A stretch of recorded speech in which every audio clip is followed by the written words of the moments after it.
Well, guess who saw the latest Black Adam trailer?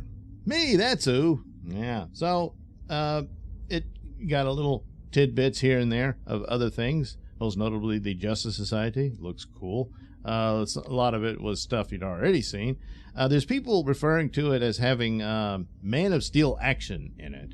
And some of the elements of it, even in their initial teaser where he's taking on the looks like the Air Force or what have you, that is reminiscent of Man of Steel when they were battling the Kryptonians and stuff like that. But also another little scene here of him taking on what I guess are these terrorists that unwillingly unleash him from his prison or what have you, and start firing on him and everything. But his super speed with which he dispatches them is very reminiscent. Not so much Superman, although you could throw that in there, but Faye Aura from Man of Steel, who, well, I tell you, Faye Aura got the best fighting scenes in that movie. I don't know why, but it just worked better for her. It's like, man, she really took to it. So that's kind of what it looks like with so their Man of Steel style action. Yeah, sure, I guess that's in there. Then we have the X-Men, the Justice Society. So I've been seeing this weird looking plane. That is their main vehicle for going on their missions, apparently. And I guess this is at the palatial estate of Dr. Kent Nelson. So I guess he's a very well-to-do doctor in this version of him, played by Pierce Brosnan. And it looks like the X-Men. He's got, it doesn't look like the Blackbird that the X-Men use, but it's the same idea, Like Dr. Fate lives in the Tower of Fate, so I would have thought they just would have had the tower. And he's got this vehicle that, I don't know, he could have conjured it up or what have you. It's interesting that Pierce Brosnan is cast as the Kent Nelson version of Dr. Fate, because they do have some race swaps in this one. With Cyclone, who is yet another ginger girl, and a girl race swapped with a black girl, or perhaps mixed race or what have you. I forget what her heritage is supposed to be, but they did that. And then there's a Hawkman, the black man playing him. However, there's wiggle room there for Hawkman because of the reincarnation element of the backstory to him. So several people could have been Hawkman, and I'm wondering if they will have anything. Haven't seen anything or heard anything. Early on, I guess I misunderstood and thought that this would be a 3-part series where different eras would be shown, and the Justice Society era would be in World War II time frame, and then we'd get to the modern part at the 3rd act and all that. But maybe they'll refer to the origins of the Justice Society to maybe set this up. There might be another film in the works down the road with these guys. And with his powers and everything, of course, Dr. Fate can live much longer. And this might be a reincarnated version of Hawkman from the World War II days. Because initially the original story of Hawkman was that he was the reincarnation of an ancient pharaoh. And then when they did probably the first reboot of comic books in the late 50s and early 60s, where you got Jay Garrick was replaced by Barry Allen Flash, and Hal Jordan Green Lantern, and the whole Green Lantern Corps took over the Green Lantern story from Alan Scott, and so on and so forth. The other characters got some subtle changes here and there, and Hawkman was one of them, where they suddenly made Hawkman an alien from the planet Thanagar. And later on, I think, maybe they did it at the time, I don't recall exactly, but they merged the two, where, okay, there were Thanagarian aliens who came to Earth back in the ancient days of Egypt, and then down the line, they've been reincarnating ever since, and so you keep having these different versions of Hawkman. So there's wiggle room there for Hawkman. Carter Hall has never been depicted as black in any of the regular Hawkman series or Justice League or anything like that, or Justice Society, either one, because there were 2 Earths and all that. Then they merged and blah blah blah. It goes on and on. But so there for Cyclone, not so much, but that's about it. So it's kind of surprising that the Kent Nelson version of Dr. Fate is here. although I'm pretty sure he'll probably die by the end of the movie, and to pass the helmet on to I believe the new Dr. Fate's name. I know it's Khalid, but I think it's Khalid Nassour. I believe a young Egyptian teenager. It's always a teenager because they always chase Peter Parker.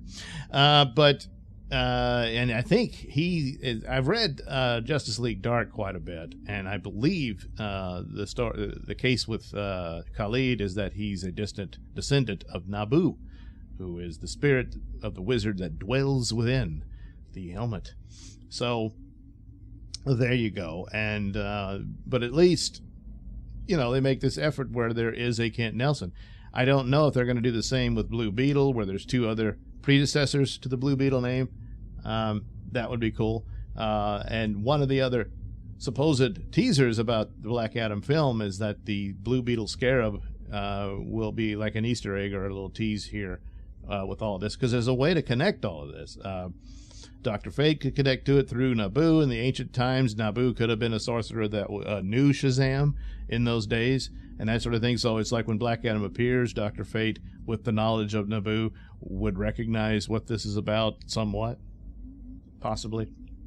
And so that's all very cool. And, of course, the Blue Beetle the scarab, rather, resembling an Egyptian scarab.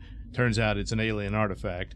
And then with Thanagarians and everything, you see, it kind of merges all together. They could do this, and hopefully that is what they're thinking, that they're doing that. And so there's some connection between this and the Blue Beetle film. As for the history of it, will they show flashbacks to an older Justice Society, and maybe Blue Beetle was a member of it at some point, the Dan Garrett version, that sort of thing. And then at some point there was this other Blue Beetle who didn't have the powers or anything of Ted Kord, and that there's some connection there as well.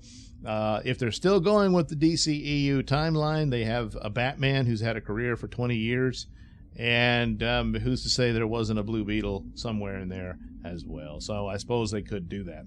The only thing left is, where the hell were you guys, along with Wonder Woman, when the Kryptonians attacked? We know where Batman was. He was chasing in Metropolis, trying to save his co-worker, his employees.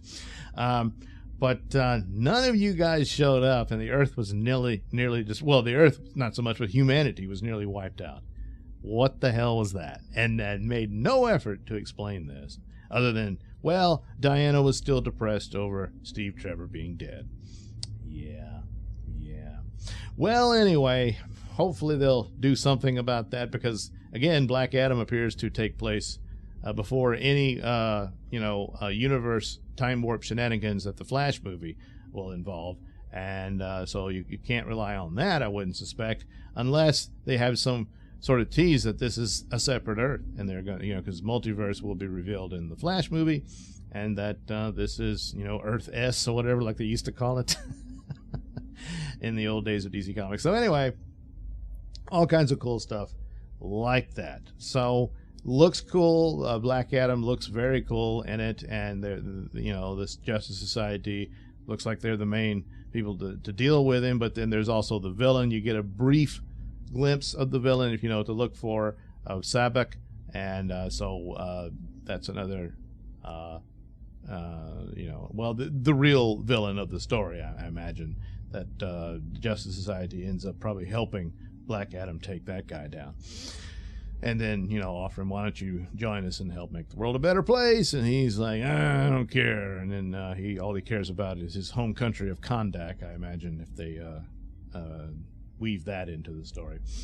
The other thing that was somewhat revealing from rumors and teasers of people who claim to have seen screen tests of it was that there was supposed to be the Superman scene in there, and we don't know that.